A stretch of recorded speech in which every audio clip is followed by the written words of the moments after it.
Section 29A of Representation of People's Act ఉంటుంది అధ్యక్ష. It is a statutory obligation for political parties to follow democratic norms.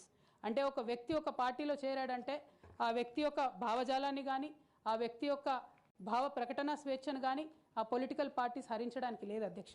నేను గత 8 సంవత్సరాలుగా ఇండిపెండెంట్గా ఒక వ్యక్తిగా సంస్థ నడుపుతూ చేస్తున్నటువంటి ప్రయత్నాలని అడ్డుకట్ట వేయడానికి మొదటి రోజు నుంచే ప్రయత్నం జరిగింది అధ్యక్ష.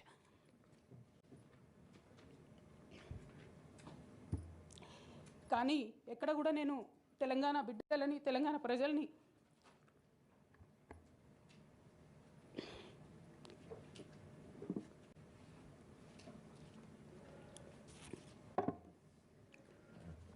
నష్టం జరుగుతుంది, రాష్ట్రానికి నష్టం జరుగుతుంది, అందరికన్నా ఎక్కువ తెలంగాణ యువకులకు నష్టం జరుగుతుందని చెప్పారు అధ్యక్ష.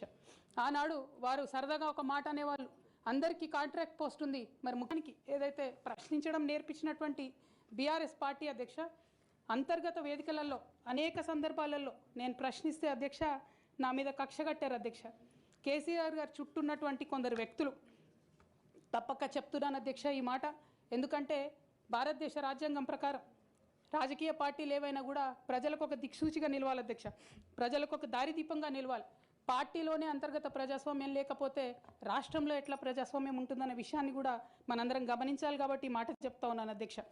మరి కక్షగట్టి నన్ను ప్రశ్నించినందుకు పార్టీ నుండి బయటకు పంపించారని చెప్పక తప్పదు అధ్యక్ష.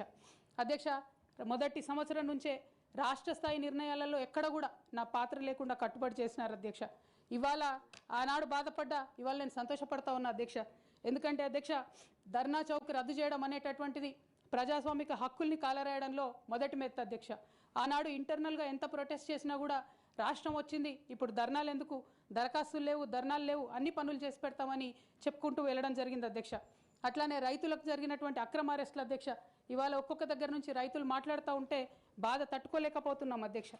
అదేవిధంగా పార్టీలో జరుగుతున్నటువంటి అవినీతి అధ్యక్ష, ప్రభుత్వంలో సిద్దిపేట సిరిసిల్లలో కట్టినటువంటి కలెక్టరేట్లు 2 వచ్చినటువంటి మొదటి వర్షానికే 2 కూడా మునిగిపోయినాయి అధ్యక్ష.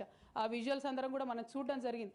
ఇక సిద్దిపేటలో సిరిసిల్లలో కట్టిన కలెక్టరేట్లకే దిక్కు లేకపోతే మొత్తం రాష్ట్రంలో కట్టినటువంటి అన్ని బిల్డింగ్లు ఎట్లుంటాయన్న విషయాన్ని కూడా ఒకసారి తెలంగాణ ప్రజలు ఆలోచించుకోవాలి అధ్యక్ష. ఒక పక్క నిజం మాట్లాడే వాళ్ళను, సూటిగా మాట్లాడే వాళ్ళను, ఉన్నది ఉన్నట్టు చెప్పే వాళ్ళను రిస్ట్రిక్ట్ చేయడమే కాకుండా అధ్యక్ష ఉద్యమకారుల విషయంలో